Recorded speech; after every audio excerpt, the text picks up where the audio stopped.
පස්වන ශ්‍රේණී ශිෂ්‍යත්ව විභාගයට අත්පැලක් ලෙස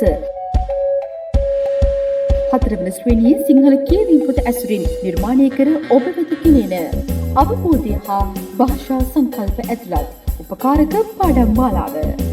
ප්‍රාථමික අධ්‍යාපනය පිළිබඳ විශේෂඥ ප්‍රවීණ දේශක අනිල් පුෂ්ප කුමාර සම්පත් දායකත්වයෙන් ශ්‍රී ලංකාවේ පාසල් සිසුන් උදෙසා සිසුතරුව පුද්ගලික සමාගම ඉදිරිපත් කරන පෙළ පොතයි විභාගයයි ව්‍යාකාරකම් සමූහය. මෙම පාඩම් මාලාව සාර්ථකව හැදෑරීම සඳහා සිසුතරුව අවබෝධය හා භාෂා සංකල්ප වැඩපොත භාවිතා කරන්න. වැඩපොත ලබාගත හැකි ආකාර සහ ස්ථාන දිවයින පුරා පිහිටි සරසවි පොත්හලේ ශාඛා ජාලයෙන් ඩලාස්.lk වෙත පිවිස මාර්ගගත ඇනවුම් කිරීමෙන් සිසුතරුව පුද්ගලික සමාගමේ බෙදා හැරීම් ජාලයෙන් ලබාගත හැක.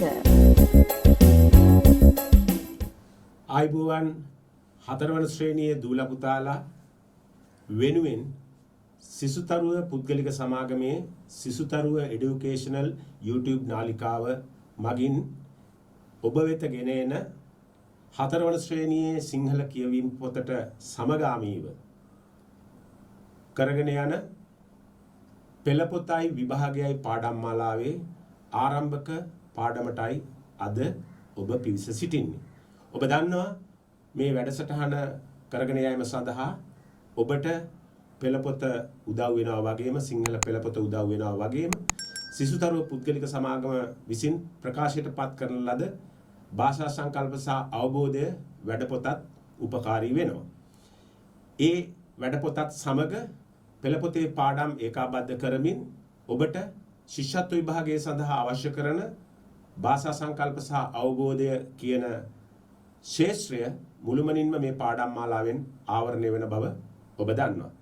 එහෙමනම් අද අපි අපේ ආරම්භක පාඩම පළවෙනි පාඩමටයි පිවිසෙන්නේ. ඒ අනුව සෑම පාඩමකටම ක්‍රියාකාරකම් එකක් හෝ දෙකක් සැලසුම් කරලා තිබෙනවා. ඒ අනුව ඔබට පුළුවන් ඔබ ළඟ පෙළ පොතත් ඒ වගේම සිසුතරුව පුද්ගලික සමාගම මගින් ප්‍රකාශයට පත් කරලා තියෙන වැඩ පොතත් ආසන්නයේ තබාගෙන මේ ක්‍රියාකාරකම් එකින් එක විසඳා ගනිමින් අවබෝධ කර ගනිමින් පිළිතුරු ලියන ආකාරය පුරුදු පුහුණු වෙන්න මේ පාඩම් මාලාවෙන් අපි බලාපොරොත්තු වෙන්නේ එම කටයුත්තයි. එහෙනම් අපි අද දවසේ පාඩමට ප්‍රවේශ වෙමු. අද දවසේ අපේ පළවෙනි පාඩම ඔබ දන්නවා භාෂාවක් කියලා කියන්නේ මිනිසුන් අතර අදහස් හුවමාරු කරගන්නා එක්තරා ක්‍රමයක්. එමනම් අපේ හතරවන ශ්‍රේණියේ සිංහල කියවීම පොතේ පළවෙනි පාඩම අද අපි ප්‍රවේශ වෙනවා. මේ පාඩමට අපි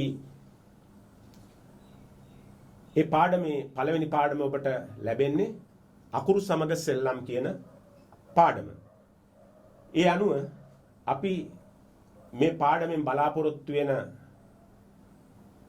දේවල් මොනවද? අක්ෂර භාවිතය අපි බලාපොරොත්තු වෙනවා. ඒක තමයි භාෂාවේ ක්ෂේත්‍රය. එහෙම නැත්නම් සම්පූර්ණ කරන පෙදෙස. එහෙම නැත්නම් තේමාව. අක්ෂර භාවිතය. ඊළඟට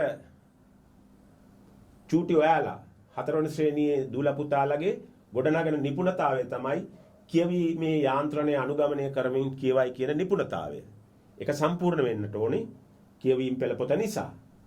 ඊළඟට ඉගෙනුම් ඵල. එහෙම නැත්නම් ඔබ මේ පාඩම කියවුවට පස්සේ ඔගොල්ලෝ ගාව ගොඩනගෙන්න ඕන දේවල්, ඔගොල්ලෝ ලං කර ගන්න ඕන, අත්පත් කර ගන්න ඕන දේවල්. කියවීමේ කුසලතා ප්‍රදර්ශනය කිරීම සඳහා ශබ්ද නගක් නිවැරදිව කියවයි. ශබ්ද නගා හැඟීම් ප්‍රකාශ වන පරිදි කියවයි. නිශ්ශබ්දව කියවීමේ හුරුව ලබයි. එහෙමනම් ඔබ මේ පාඩම කියවද්දී මෙන්න මේ කාරණා ටික, එහෙම නැත්නම් මේ කියන දේවල් ටික ඔබට සමීප කරගන්න, ඔබට අත්පත් කරගන්න පුළුවන්ද කියලා බලන්නට ඕනි. එහෙමනම් දැන් අපි බලමු මේ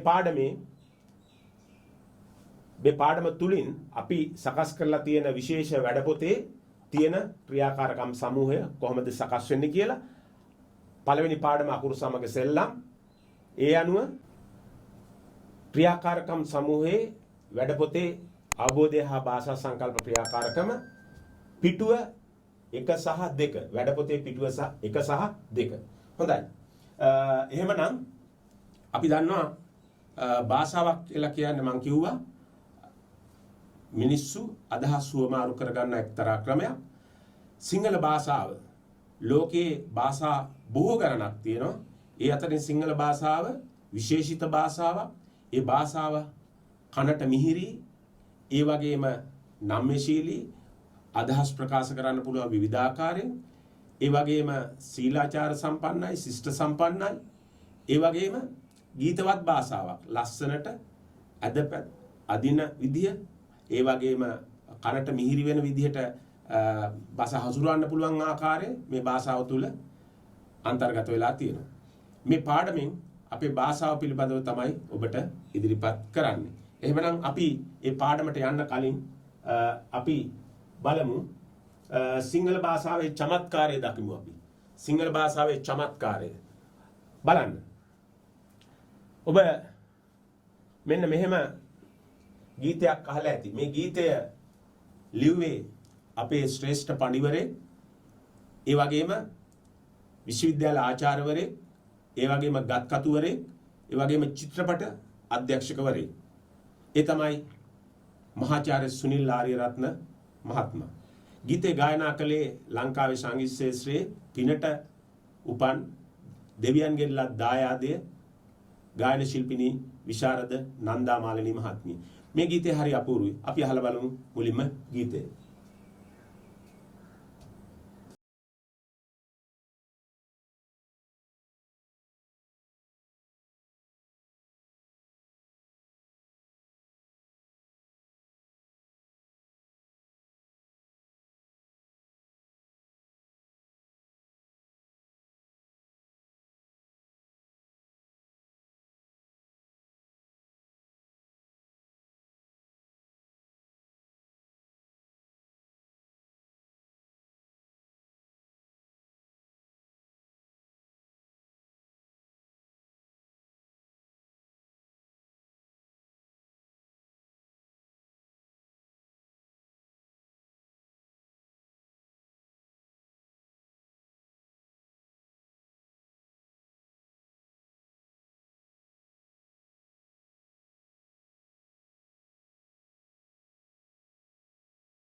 හොඳයි.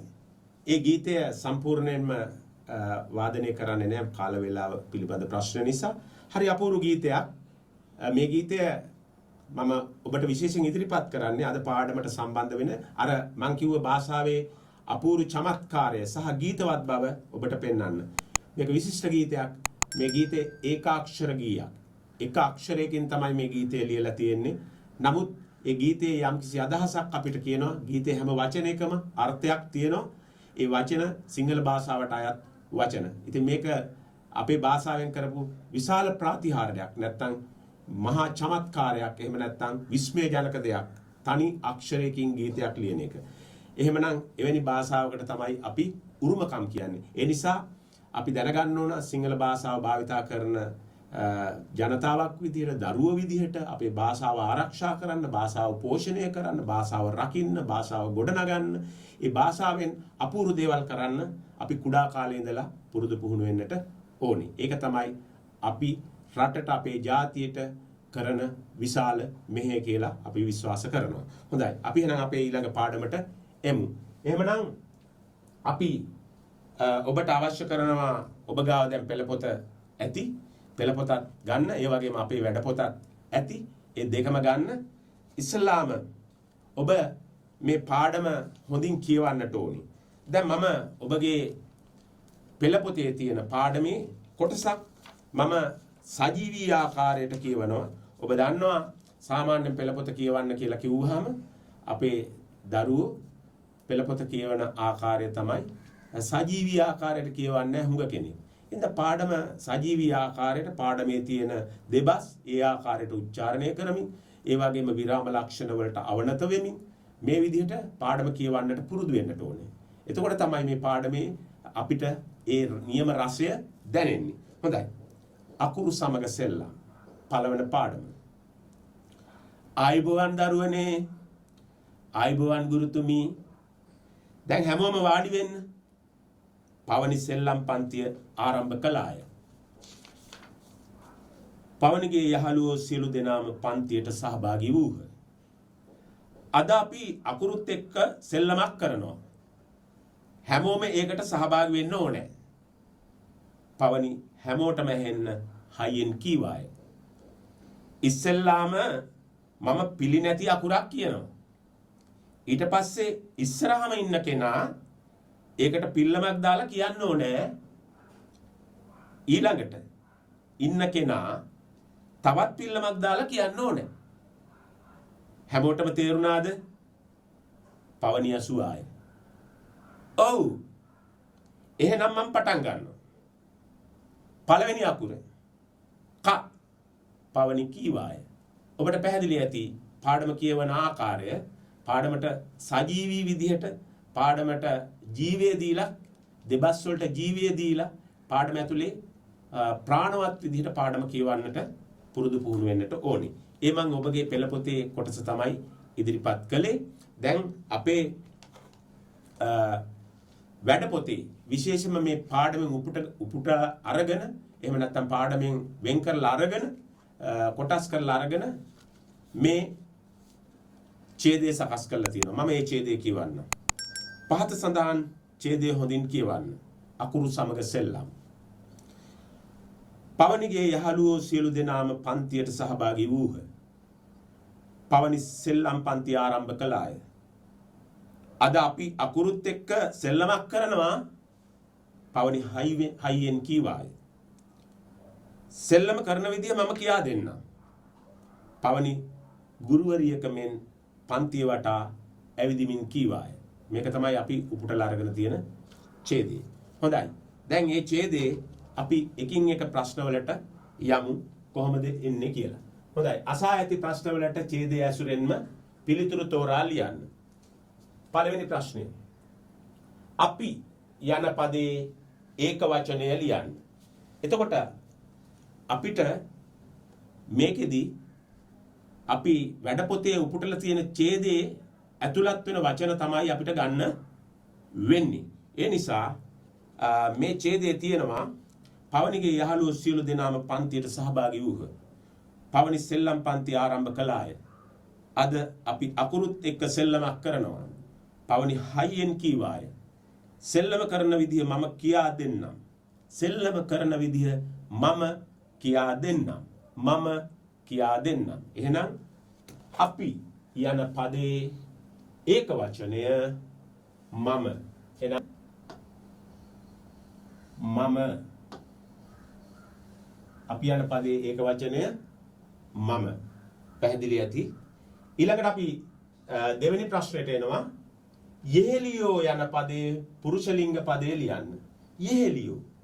දැන් අපි කියනවා අපි කතාවට කියනවා මගේ යාළුවෝ අද ගෙදර එනවා. මගේ යාළුවොත් එක්කලා තමයි ආවේ කියලා ගැහණු ළමයිනුත් කියනවා ඒ විදිහට පිරිමි ළමයිනුත් කියනවා. ඇත්තටම මේ පිරිමි ළමයින්ට යහළුවෝ මගේ යාළුවෝ ටික අද ගෙදර එනවා. මගේ යාළුවෝ ටික අද ඉස්කෝලේ පළවෙනි දවසේ එන එහෙම කියලා පිරිමි ළමයින්ට කියන්න පුළුවන්. නමුත් ඔක ගැහණු ළමයි කියනවා ඇත්තටම මගේ යෙහෙලියෝ ටික එනවා. මගේ යෙහෙලියෝ ටික ගෙදර එනවා කියලායි කියන්න ඕනේ. නමුත් ගැහණු ළමයිනුත් කියන මගේ යාළුවෝ ටික එනවා කියලා. එතනදී ගැහණු පිරිමි ભેදයක් නැතුව යහළුවෝ කියන වචනේ පාවිච්චි කරනවා. ඇත්තටම යහළුවෝ කියන වචනය පුරුෂ ලිංග පදයක් නේ යහළුවෝ. ඒකේ ස්ත්‍රී ලිංග පදේ තමයි යෙහෙලියෝ.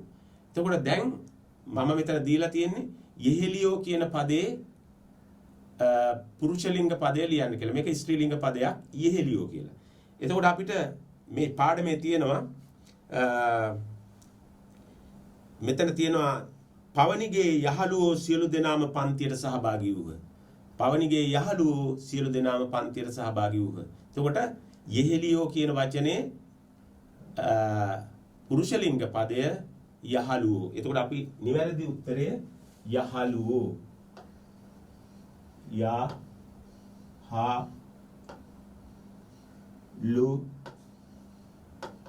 යහළුවෝ.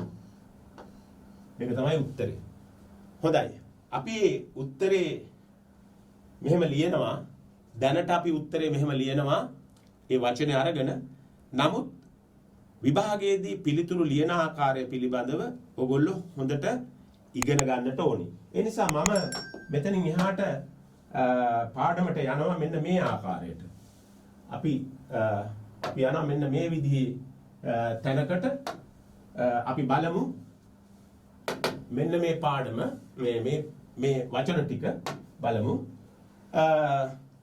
ස්ත්‍රීලිංග සහ පුරුෂලිංග පද ලියද්දී දැන් අපිට අර කියාවේ යෙහෙලියෝ කියන පදයට පුරුෂලිංග පදේ ලියන්න කියලා ආවේ. ඒ හින්දා අපි ඡේදයේ තිබුණා යහළුවෝ කියලා. ඒ නිසා යෙහෙලියෝ යහළුවෝ කියලා ලිව්වා. දැන් ස්ත්‍රීලිංග පුරුෂලිංග අපිට හඳුනා ගන්න පුළුවන්. හැබැයි විභාගයේදී ඔය විදිහටම එන්නේ නැති වෙන්න පුළුවන්. වචනේ වෙනස් ස්වරූපයකට එන්න පුළුවන්. දැන් උදාහරණයක් ගත්තොත් මම මෙන්න මෙහෙම පෙන්නන්නම්. දැන් බලන්න. යෙහෙලියෝ යහළුවෝ කාරි. ඊළඟට යෙහෙලිය බැරි වෙලාවත් යෙහෙලිය කියලා තිබුණා නම් අපි දැන් ලියන්න ඕනේ යහළුවා. යහළුවා. ඊළඟට යෙහෙලියට කියලා තිබුණා නම් යහළුවාට. යහළුවාට. ඊළඟට යෙහෙලියගේ කියලා තිබුණා නම් යහළුවාගේ. මතක තියාගන්න ස්ත්‍රීලිංග පදයකට පුරුෂලිංග පදයක් ලියද්දිත් පුරුෂලිංග පදයකට ස්ත්‍රීලිංග පදයක් ලියද්දිත් මෙන්න මේ රීතිය මෙන්න මේ ලියන ආකාරය වරණගෙන ආකාරය තේරුම් අරගෙන ලියන්න ඕනේ. දැන් අපිට ඡේදයේ තිබුණේ යෙහෙලියෝ කියලා එහෙනම් අපි යහළුවෝ කියලා ලිව්වා. හැබැයි යෙහෙලිය කියලා තිබුණා නම් අපිට යම් කිසි තැනක ඡේදයක වෙනත් තැනක හෝ වෙනත් ඡේදයක වෙනත් ක්‍රියාකාරකමක යහළුවා කියලායි ලියන්නේ. ඊළඟට යෙහෙලියගෙන් එහෙනම් යහළුවාගෙන්. ඊළඟට යෙහෙලියත් යහළුවාත්. ඊළඟට යෙහෙලියකට එහෙනම් යහළුවෙකුට. ඊළඟට යෙහෙලියන් මගේ යෙහෙලියන් විහිළු කළා. එහෙනම් මගේ යහළුවන් විහිළු කළා. යෙහෙලියන් යහළුවන්. යෙහෙලියකගෙන් සුබ පැතුමක් ආවද? එහෙනම් යහළුවෙකුගෙන් සුබ පැතුමක් ආවා. යෙහෙලියන්ට විහිළු කළා. අතන තියෙන යෙහෙලියකට ඔබට පේනවා දෙවෙනි වචනේ තියෙන යෙහෙලියකට එතකොට යහළුවෙකුට. මෙතන තියෙන යෙහෙලියන්ට එහෙනම් යහළුවන්ට. මතක ඇති. දැන් මෙන්න මේ විදිහට ප්‍රශ්නය අහන ආකාරයට පිළිතුර එල්ල කරන්න ඕනේ. ප්‍රශ්නේ අපිට එල්ල කරන්නේ එහෙම නැත්නම් ප්‍රශ්න ඉදිරිපත් කරන්නේ හැමදාම එකම ස්වරූපයකට නෙවෙයි, එකම විදිහකට නෙවෙයි. ඒ නිසා අපි කොහොම එල්ල කළත් අපි උත්තරේ ගලපන විදිහක් තියෙනවා. අන්න මෙන්න මේ රීතිය, මෙන්න මේ ලියන ක්‍රමය අවබෝධ කරගන්න. මේක මම ගත්තේ ස්ත්‍රීලිංග පුරුෂලිංග ලියන්න. මේ වගේම තව ඉස්සරහට එන ක්‍රියාකාරකම් සමූහය අපි ක්‍රියාකාරකම් 25ක් මේ විදිහට පාඩම් 25ක් ලෑස්ති කරලා තියෙනවා. ඒ 25 ඇතුළත මේ විදිහේ මම එකින් එකට ඔබට පිළිතුරු ලියන ආකාරය පැහැදිලි කරනවා. හොඳයි. ඔබට එහෙනම් පැහැදිලි ඇති මේකේ පිළිතුර ලියන ආකාරය. එහෙනම් අපි අපේ පාඩමට යමු. නැවතත් අපි හිටියේ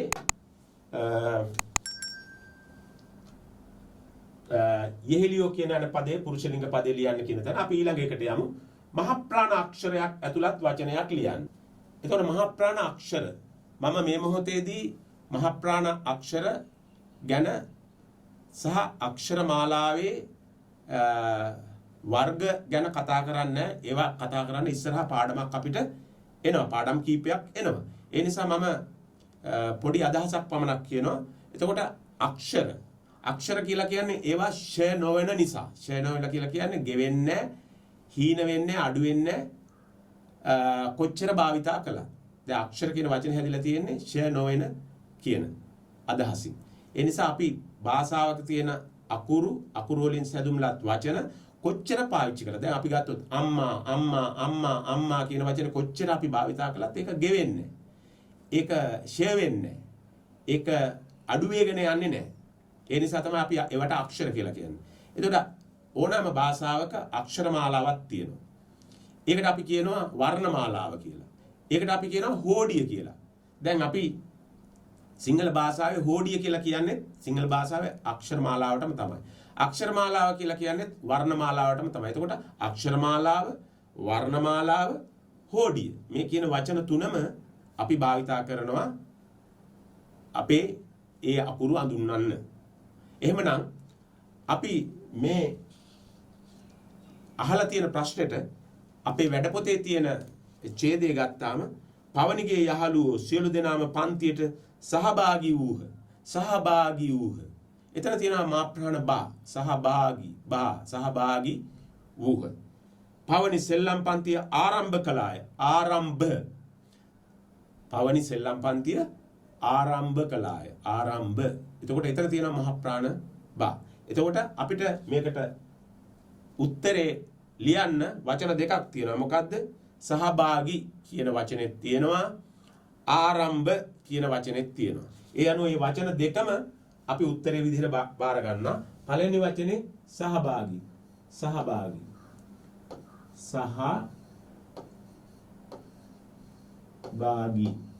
ඒ වචනේ තියෙනවා නම් ඒක මම බාර ගන්නවා. ඊළඟට අනිත් වචනේ ආරම්භ.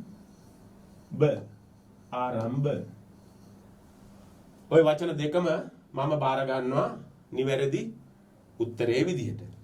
පැහැදිලි ඇති. එහෙමනම් අපි පොඩ්ඩක් බලමු අක්ෂර මාලාව ගැන තව චූටි අදහසක් මම හිතන්නේ හොඳයි අපි ඒ අදහස ගන්න එක. අක්ෂර මාලාව ගැන අපි බලමු මෙන්න මේ අදහසට ගිහින් අක්ෂර මාලාව ගැන අපේ සිංහල හෝඩිය නැත්නම් සිංහල වර්ණමාලාව සිංහල අක්ෂර මාලාව අපි ගත්තොත් මේ තියෙන්නේ ඔබට හොඳට හුරු පුරුදුයි පළවෙනි ශ්‍රේණිය දෙවෙනි ශ්‍රේණිය තුන්වෙනි ශ්‍රේණියේ ඉඳලා හතරවෙනි ශ්‍රේණිය දක්වා එද්දී ඔබ මේ අක්ෂර මාලාව භාවිතා කරලා තියෙනවා දැකලා තියෙනවා ඒවා යොදාගෙන තියෙනවා ලියලා තියෙනවා අහලා තියෙනවා මේ අක්ෂර මාලාව එක්කලා ඔගොල්ලෝ හුඟක් ගැටිලා තියෙනවා ඒ නිසා අපි මේක තව ටිකක් හඳුනා ගමු මේකේ මෙන්න මේ අ ඈ ඊ මෙන්න මේ කොටසට අපි කියනවා එතන තියෙනවා ස්වර 20ක් මේකට කියනවා ස්වර කියලා කියන්නේ තනියම හඬ නැගෙන අකුර ඒකේ තනි හඬක් විතරයි තියෙන්නේ දැන් අ කිව්වහම ඒ හඬ විතරයි තියෙන්නේ ඈ ඊ ඒ ඕ එක හඬයි තියෙන්නේ. ඔව්. ඒ හඬ විතරයි තියෙන්නේ. ඊ එක හඬයි තියෙන්නේ. ඒවට අපි කියනවා ස්වර නැත්නම් තනි ශබ්දයක් ඇති අකුරු. එහෙම 20ක් තියෙනවා. මෙතන තියෙනවා එහෙම 20ක්. ඒතර අපේ වර්ණමාලාවේ ස්වර 20ක්. එහෙම නැත්නම් තනි හඬක් තියෙන අකුරු 20ක් තියෙනවා. හරිද? ඒකට අපි කියනවා ස්වර 20ක් තියෙනවා කියලා. ඊළඟට අනිත් කොටස මෙන්න මේ කොටස කා ග ග මේ විදිහේ තියෙන මේ කොටස අපි හඳුන්වනවා ව්‍යංජන අකුරු කියලා. ව්‍යංජන අක්ෂර කියලා අපි හඳුන්වනවා. එතන තියෙනවා 40ක්.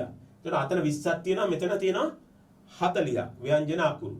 එතකොට 40යි 20යි 60ක් තියෙනවා. මේ 60න් තමයි අපේ භාෂාව සම්පූර්ණයෙන්ම මෙහෙය වෙන්නේ. එහෙම නැත්නම් අපි භාෂාවේ හැම දෙයක්ම මේ ව්‍යංජන සහ ස්වර මේ 60 ස්වර 20යි ව්‍යංජන 40යි මෙන්න මේ 60න් තමයි අපි අපේ භාෂාවේ හපංකම් සේරම කරන්න අදහස් ප්‍රකාශ කරන්න වචන ලියන්නේ ලිපි ලියන්නේ ගීත ලියන්නේ කවි ලියන්නේ කතා කරන්නේ තේරුම් කරන්නේ පැහැදිලි කරන්නේ හැම දෙයක්ම මෙන්න මේ 60න් තමයි අපි කරන්නේ ස්වර 20යි ව්‍යංජන අකුරු 40යි මම තව මේකේ ඉතිරි බෙදීම් ටික ඉතිරි පාඩම් වලදී කරනවා මහ ප්‍රාණ අල්ප ප්‍රාණ දන්තජ මූර්ධජ මේ ආදී වශයෙන් එන වර්ග කිරීම මම ඉදිරි පාඩම් වල කරනවා ඔබට පැහැදිලි ඇති එහෙමනම් අපි නැවත අපි යමු අපේ පාඩමට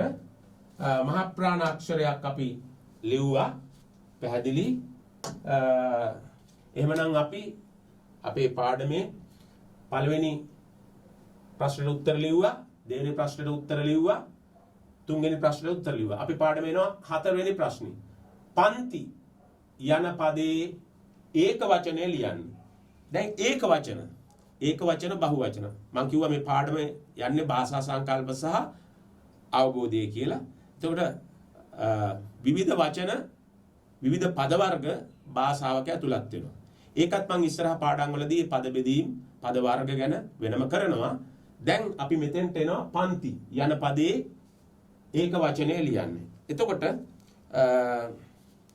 පන්ති යන පදේ ඒක වචනය මෙතන අපි ඡේදය අරගත්තොත් පවණිගේ යහළුවෝ සියලු දෙනාම පන්තියට සහභාගී වූහ පන්තියට සහභාගී වූහ එතන පන්තියට කියලා වචනයක් තියෙනවා පවණි සෙල්ලම් පන්තිය ආරම්භ කළාය එතන තියෙනවා සෙල්ලම් පන්තිය එතකොට අතන පන්තියට කියලා වචනයක් තියෙනවා මේකේ තියෙනවා ඊළඟට පන්තිය කියලා වචනයක් තියෙනවා අද අපි අකුරුත් එක්ක සෙල්ලමක් කරනවා පවණි හයියෙන් කීවාය සෙල්ලම් කරන විදිය මම කියා දෙන්නම් පවණි ගුරුවරයෙක්මෙන් පන්තිය වටා ඇවිදිමින් කිව්වයි පන්තිය කියලා එතන තියෙනවා. එතකොට පන්තිය කියලා ස්ථාන දෙකක තියෙනවා. පන්තියට කියලා එක ස්ථානයක තියෙනවා. එහෙනම් පන්ති කියන වචනේ අපිට ඒක වචනයට හරවපුවාම ඒක පන්තිය බවට පත් වෙනවා. පන්තිය. ඒක පන්ති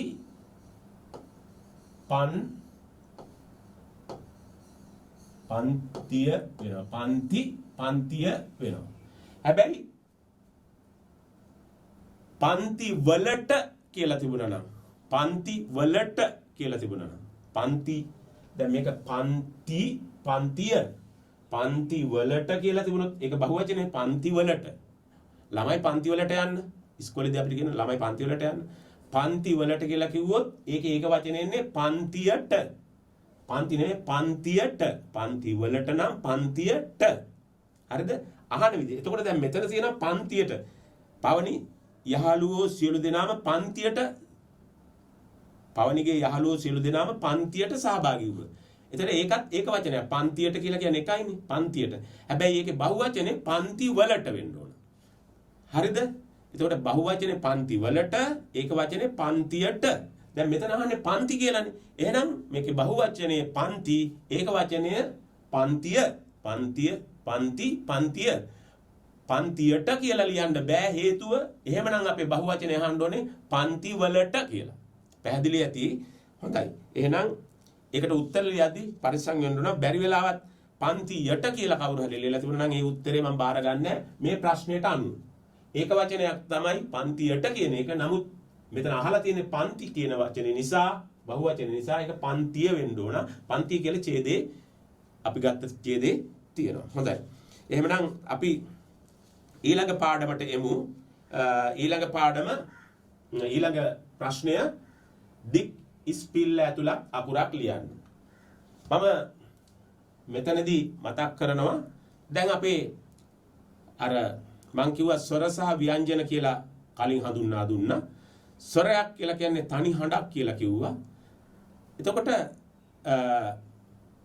අපිට අක්ෂරයක් නැත්නම් මේ අකුරක් ගත්තාම දැන් අපි ගත්තොත් ක කියන අකුර ගත්තොත් අක්ෂරය ගත්තොත් ක එතකොට එතන අකුරු දෙකක් කියනවා අන්තිමට අ කියන එකක් කියවෙනවනේ ක උක් ආ ක උක් තනි හඬ උක් තනි හඬ උද්ද දා එතකොට දා කියද්දී හඬවල් දෙකක් වෙනවා. අග්ගිස්සට ආ කියන හඬකුත් එනවනේ. එතකොට මෙන්න මේ අපේ අකුරක හඬ වෙනස් කරගන්න පිල්ලම් උපකාරී වෙනවා. පිල්ලම් කියලා කියන්නේ හඬ වෙනස් කරන සංකේත. දැන් උදාහරණයක් ගත්තොත් අපි බලමු මෙතෙන්ට දික් ඉස්පිල්ල ඇතුළත් අකුරක් ලියන්න කියලා තියෙන්නේ. එතකොට අපි මේකට උත්තරේ අපි හොයාගමු. මෙතන තියෙනවා දික් ඉස්පිල්ල කොහමද තියෙන්නේ? එක තැනක තියෙනවා පවනිගේ යහළුවෝ සියලු දෙනාම පන්තියට සහභාගී වූහ. පවනි සෙල්ලම් පන්තිය ආරම්භ කළාය. අද අපි අකුරුත් එක්ක සෙල්ලමක් කරනවා. පවනි හයියෙන් කීවාය. කී. එතකොට දික් ඉස්පිල්ල කීවාය. සෙල්ලම් කරන විදිහ මම කියා දෙන්නම්. පවනි ගුරුවරියෙක් මෙන් පන්තිය වටා ඇවිදිමින් කීවාය කියලා දෙපොලක තියෙනවා. ඒ දෙපොලෙම කී. එහෙම නැත්නම් කීවාය කියන වචනේ දික් ඉස්පිල්ල තියෙනවා. හැබැයි දැන් ඕගොල්ලන්ට මෙතන කීවාය කියන එක මම බාර ගන්නෑ ලිව්වොත්. මොකද කීවාය කවුරු හරි ලිව්වනම් කීවාය කියලා ලිව්වනම් මේ උත්තරේ මම බාරගන්නේ නෑ. මොකද දික් ඉස්පිල්ල ඇතුළත් අකුරක් ලියන්න කියලා කියන්නේ. එහෙනම් මේ ලියලා තියෙන වචනයක්. ඒ නිසා මේ උත්තරේ බාරගන්නේ මම කී මෙන්න මෙහෙම ලියලා තියෙන එක විතරයි බාරගන්නේ. ඒ අකුර හැර වෙන දික් ඉස්පිල්ල ඇතුළත් අකුරක් ඔය ඡේදේ නැහැ. වෙන තැනක නැහැ. ඒ හින්දා කී කියන මෙන්න මේ උත්තරේ මම බාර ගන්නවා. එහෙනම් අපි මේක මෙහෙමම තියලා පිල්ලම් ගැන පොඩි අදහසක් ගන්න, පොඩි අවබෝධයක් ගන්න අපි බලමු. පිල්ලම් ටිකක් හඳුනා ගන්න. අපි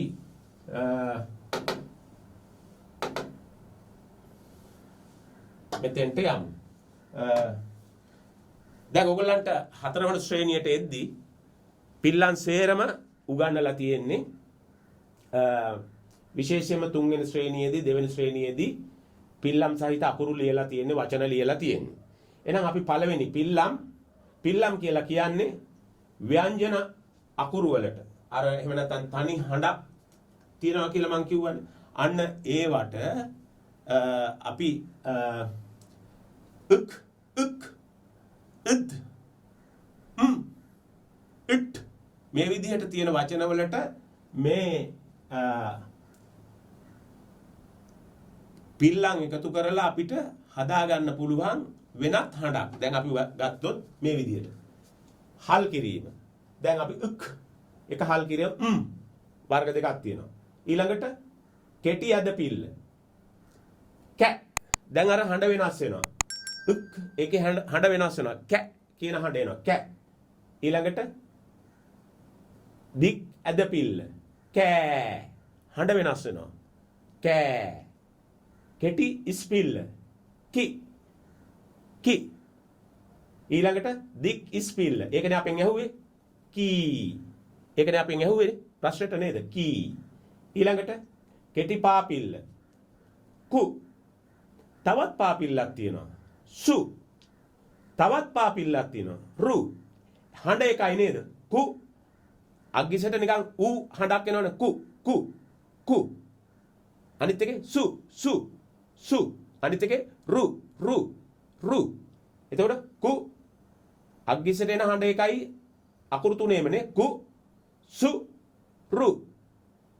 අගට ඌ කියන හඬක් එනවා නේද? එතකොට පාපිලි කෙටි පාපිලි මේ විදිහට එනවා කු සු රු. ඒ අකුරේ හැටියට පාපිල්ල යෙදෙනවා. අපි ඒවා ඉගෙනගෙන තියෙනවා තුන්වෙනි ශ්‍රේණිය දෙවෙනි ශ්‍රේණිය ඉගෙනගෙන තියෙනවා. දික් පාපිල්ල කු.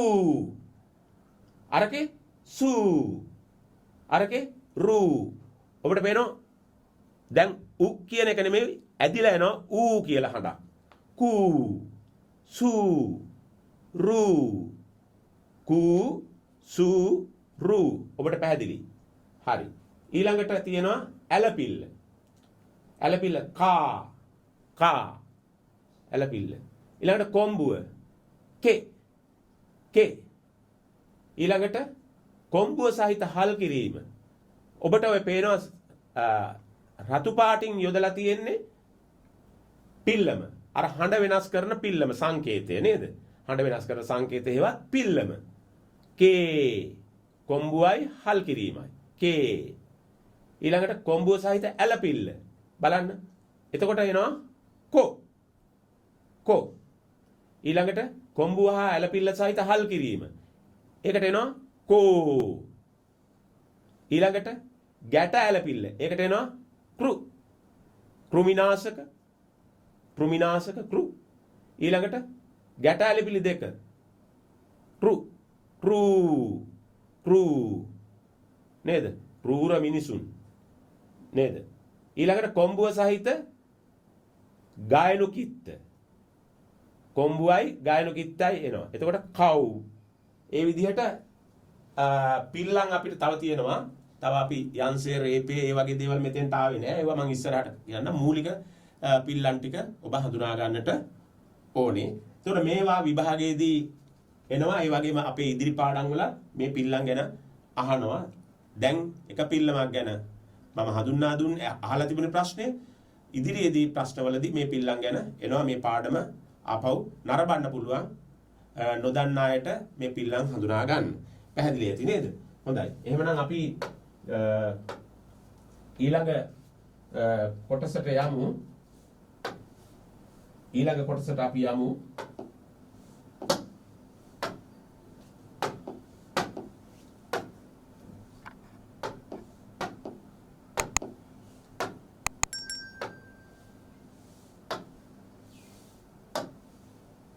ඊළඟ කොටසට අපි යමු.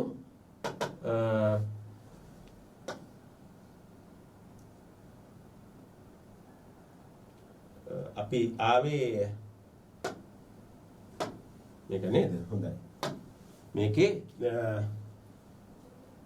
පන්ති අර පදේ එක වචනය ලියන්න අපි එක ලිව්වා. දික්කිස්පිල් ඇතුළත් අකුරක් ලිව්වා. ඊට පස්සේ එන්න මම කියා දෙන්නම්. මෙම වැකිය ලේඛන බසට හරවා ලියන්න. මම කියා දෙන්නම්. මේ කියන්නේ කතා කරන භාෂාවෙන්නේ. මම කියා දෙන්නම්. දැන් එන්නකො මම කියා දෙන්නම්. මෙහෙ එන්න මම කියා දෙන්නම්. එහෙම කියලා අපි කියනවානේ කතා කරන භාෂාවෙන්. එතකොට සිංහල භාෂාවේ විශේෂත්වය තමයි කතා කරන භාෂාවයි ලියන භාෂාවයි කියලා දෙකක් තියෙනවා. එතකොට අපි කතා කරන භාෂාවට අනුව අපි අපේ අදහස් ටික ප්‍රකාශ කරනවා. ඒ ප්‍රකාශ කරන අදහස් තව කෙනෙකුට ප්‍රකාශ කරන තවත් විදිහක් තමයි ලේඛන භාෂාව නැත්නම් ලිඛිත භාෂාව කියලා අපි කියනවා. ලේඛන වහර කටවහර ලේඛන වහර. එහෙම නැත්නම් ලිඛිත භාෂාව සහ ලේඛන භාෂාව නැත්නම් ලේඛන වහර. එතකොට දැන් මේ කතා කරන භාෂාව ලේඛන භාෂාවට ලියන්න කියලා කියන්නේ. එතකොට මම කියා දෙන්නම්. එතකොට දැන් මම කියා දෙන්නම් කියන එක අපිට ලියන්න පුළුවන් ආකාර දෙකකට.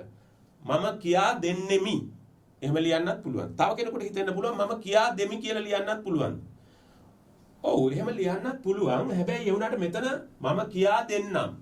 දෙන්නම් කියලා කියන අනාගතේ මම කියා දෙන්නම්. දැන් වෙන එකක් නෙමෙයි මේ කියන්නේ. මම කියා දෙන්නම්. තාම වෙලා නැහැ. වෙමින් පවතින්නෙත් නැහැ. හරිද? දැන් මම කියා දෙන්නම්. මම කියා දෙන්නම් මම කියනවා දැන් ඔයගොල්ලන්ට කියන ඉස්සරහ ඉදිරි පාඩම් වලදී මම කියා දෙන්නම්කෝ.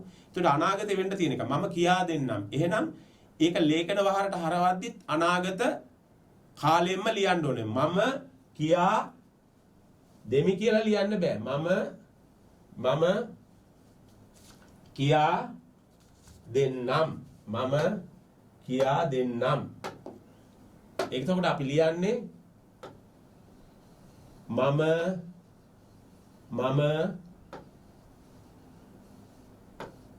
කියා දෙන්නෙමි.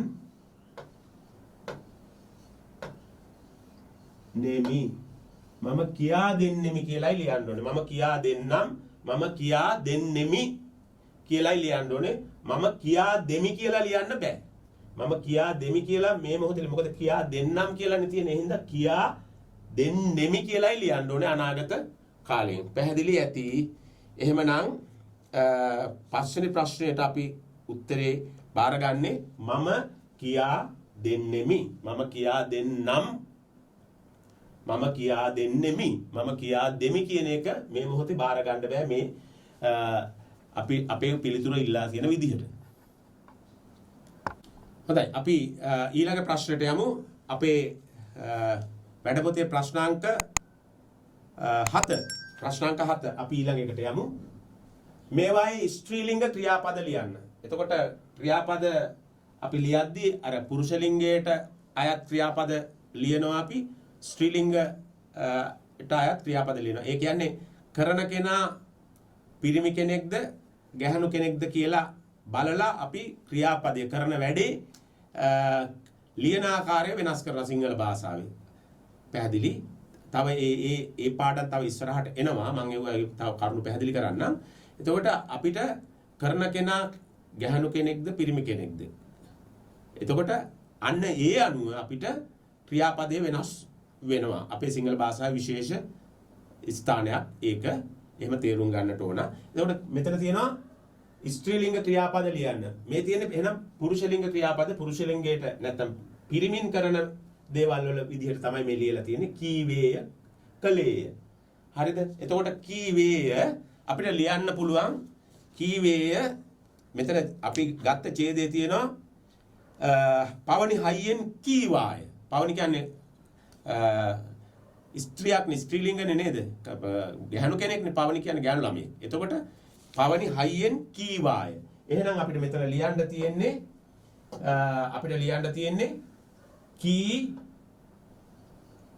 කී වා ය. මේක ටිකක් ඈඩ් කරලා තිතක් තියෙනවා. ඡේදේ තියෙන විදිහට යයන්න ඈඩ් කරලා තියෙන්නේ. එතකොට ඈඩ් කරලා තියෙන නිසා කීවාය කියලා එහෙම ලියන්න ඕනේ. ඊළඟට කලේය. එතකොට පවනි සෙල්ලම් පන්තිය ආරම්භ කළාය. පවනි කියන්නේ ගැහණු ළමයෙක්නේ. එතකොට කළාය සෙල්ලම් පන්තිය ආරම්භ කළාය. කලේ කියන එකට උත්තරේ එතකොට කලා ය ඈඩ් කරලා කලාය කියලා අපි ලියනවා.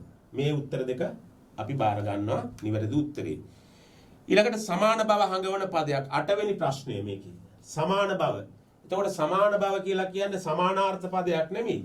මේක එනවා අපිට ඉස්සරහට එද්දි අපිට හඳුනා ගන්න පුළුවන් වෙයි. තාම අපි මේ පළවෙනි පාඩම නිසා අපිට හඳුනා ගන්න පුළුවන් වෙයි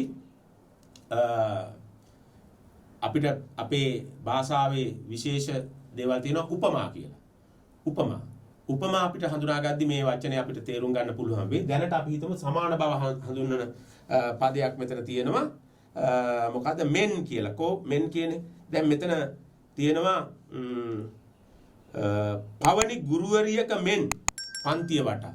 දැන් මෙතන ගුරුවරියක් පවනි ගුරුවරියක් නෙවෙයිනේ. ගුරුවරියක් වගේ. එතකොට මෙන් කියලා කියන්නේ සමාන බව. පවනිව සමාන කරලා තියෙනවා ගුරුවරියකට. දැන් පවනි ගුරුවරියක් නෙවෙයි. පවනිව සමාන කරලා තියෙනවා ගුරුවරියකට. එතකොට පවනි ගුරුවරියක මෙන්. පවනි ගුරුවරියක මෙන්. එතකොට මෙන් කියන එක අර සමාන බව හඟවන පදයක්. තව තියෙනවා ගොඩක්. සේ, වැනි, ලෙස ඒ වගේ වචන තියෙනවා ගොඩක්. අපි ඉස්සරහට ඒවා හඳුනාගමු ඉස්සරහ පාඩම් වල. දැනට අපි පවනි ගුරුවරියක මෙන්. එතකොට ගුරුවරියක් වගේ කියන එකයි ඒ අර්ථය නේද? එතකොට එහෙනම් සමාන බව හඟවන පදේ තමයි මෙතන අපිට තියෙන පවනි ගුරුවරියක මෙන් කියන වචනේ. පවනි ගුරුවරියක මෙන් කියන වචනේ අපිට හඳුනා ගන්න පුළුවන් සමාන බව හඟවන පදයක් විදිහට. ඊළඟ ප්‍රශ්නාංක 9 ගුරුවරියන් යන පදේ ඒක වචනේ ලියන්න. ගුරුවරියන් කියන්නේ ගොඩක්. මම මේ පාඩමේ සේරම කරන්න බෑ භාෂා සංකල්ප මොකද තව අපිට පාඩම් ගොඩක් තියෙන නිසා ඒ නිසා මම මේ උක්ත අනුක්ත පදවල උක්ත අනුක්ත ස්වරූපය ඒවා එන්නේ කොහොමද? ඒ පද වර්ග මොනවද? කොයි විදිහටද හදන්න පුළුවන් කියලා ඉස්සරහට කරනවා. දැනට අපි ගුරුවරියන් යන පදේ ඒක වචනය ලියන්න කියලා තියෙනවා. ගුරුවරියන් කිව්වහම ගොඩක් ගුරුවරියන්. දැන් මේ දිනවල ගුරුවරියන් මාර්ගගත ඉගැන්වීම් කරනවා. ඉස්කෝලේ ගුරුවරියන් මාර්ගගත ඉගැන්වීම් කරනවා කියලා අපි කියන ගුරුවරියන් බොහෝ දෙනෙක් ඒ කටයුත්තේ යෙදিলা ඉන්නවා කියලා අපි කියනවානේ. එතකොට අර බහුවචනයන්නේ ගුරුවරියන්. එතකොට ඒක වචනේ එක අපිට තියෙන්නේ පවනි ගුරුවරියක මෙන් ගුරුවරියක. එතකොට ඒක වචනේ තියෙන්නේ ගුරුවරියක. ගුරුවරියන් කියන එකේ මෙතන ඒක වචනේ තියෙන්නේ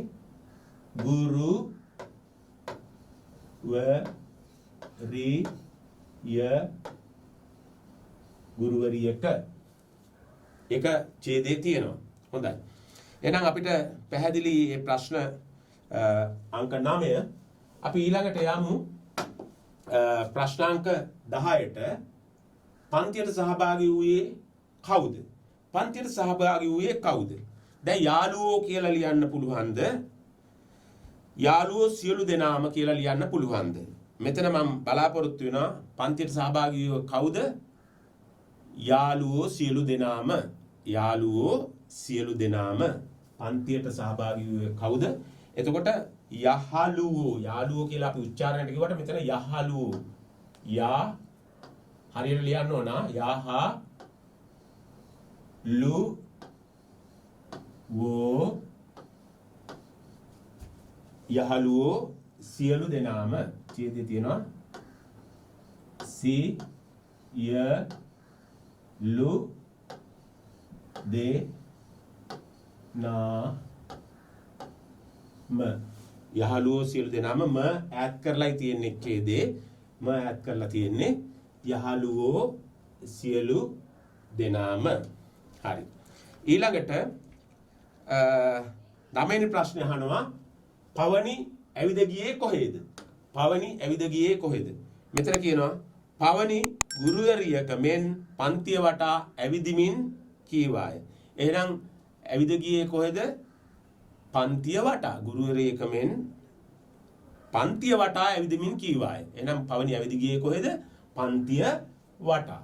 එතකොට ඒක ඡේදේ තියෙනවා පවනි ගුරුවරියක මෙන් පන්තිය වටා ඇවිද ගියා කියලා. එතකොට පන්ති වටා නෙමෙයි පන්තිය වටා. එතකොට ඇවිද ගියේ කොහෙද? පන්තිය වටා. එහෙමයි ලියන්නේ. ඇවිද ගියේ කොහෙද? පන්තිය වටා. පන්තියේ කියලා ලියන්න බෑ. පන්තිය වටේට කියලා ලියන්නත් බෑ. මොකද මෙතන තියෙන්නේ පවනි ගුරුවරියක මෙන් පන්තිය වටා ඇවිද ගියේ. පන්තිය වටා ඇවිද ගියේ. එතකොට පන්තිය වටා කියලායි ලියන්න ඕනි. හරි. ඊළඟ ඡේදයේ සඳහන් සිදුවීම් වලට අදාළ වන ස්ථානය කුමක්ද? ඔන්න ඕක තමයි මුග දිනේකට වර්ධින ප්‍රශ්නය. අදාළ වන ස්ථානය. දැන් මේක කොහෙද? එතකොට ඡේදයේ සිද්ධි වගේක් තියෙනවා. ගුරුවරියක් විදිහට පන්තිය ඇවිදිනවා, අකුරු කියලා දෙනවා මේ වගේ නේද? එතකොට මේ සිද්ධිය අදාළ වෙන ස්ථානය කොහෙද? එතකොට පන්තියක්ද? දැන් කවුරු හරි පන්තිය කියලා ලියලා තියෙනවා නම් බාර ගන්නෑ. අදාළ වෙන ස්ථානය පන්තිය කියලා ලියලා තියෙනවා නම් බාර ගන්නෑ. මොකද්ද පන්තිය? මොන පන්තියද? සෙල්ලම් පන්තිය. මේ පවනි සෙල්ලම් පන්තිය ආරම්භ කළායනේ. එතකොට සිද්ධිය වෙන්නේ සෙල්ලම් පන්තිය. ස්ථානය තමයි සෙල්ලම් පන්තිය. ඇත්තම පන්තියක් නෙවෙයි මේක.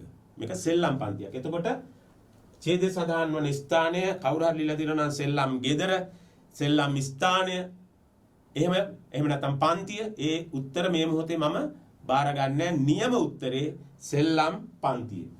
මේකේ නියම උත්තරේ සෙල්ලම්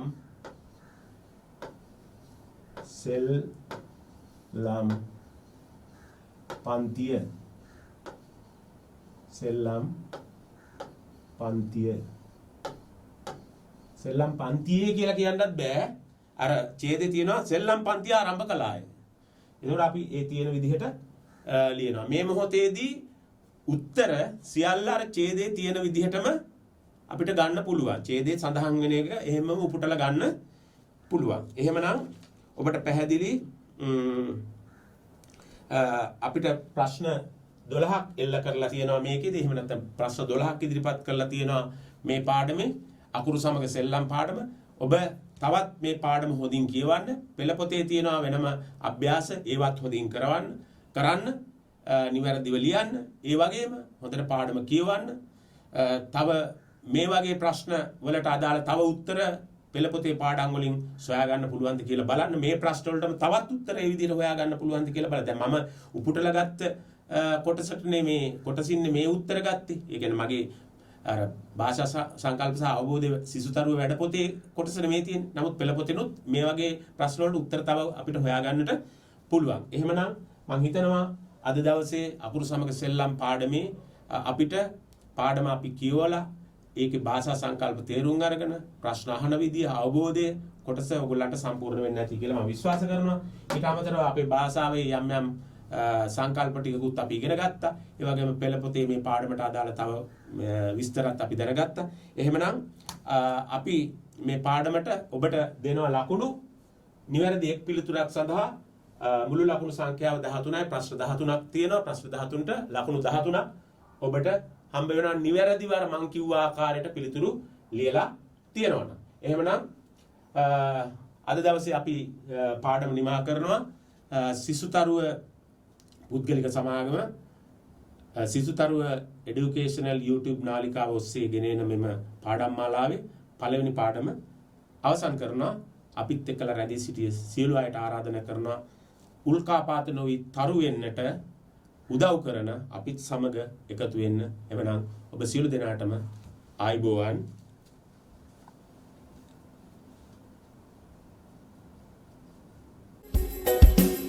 සිසුතරුව ඔබේ අධ්‍යාපනය සහකරුවෝ සිසුතරුව පුද්ගලික සමාගම වෙතින් පිරිනැමෙන අධ්‍යාපන සත්කාරයකි. ඉදිරි ක්‍රියාකාරකම් සමූහය සඳහා ඊළඟ වීඩියෝවට පිවිසෙන්න.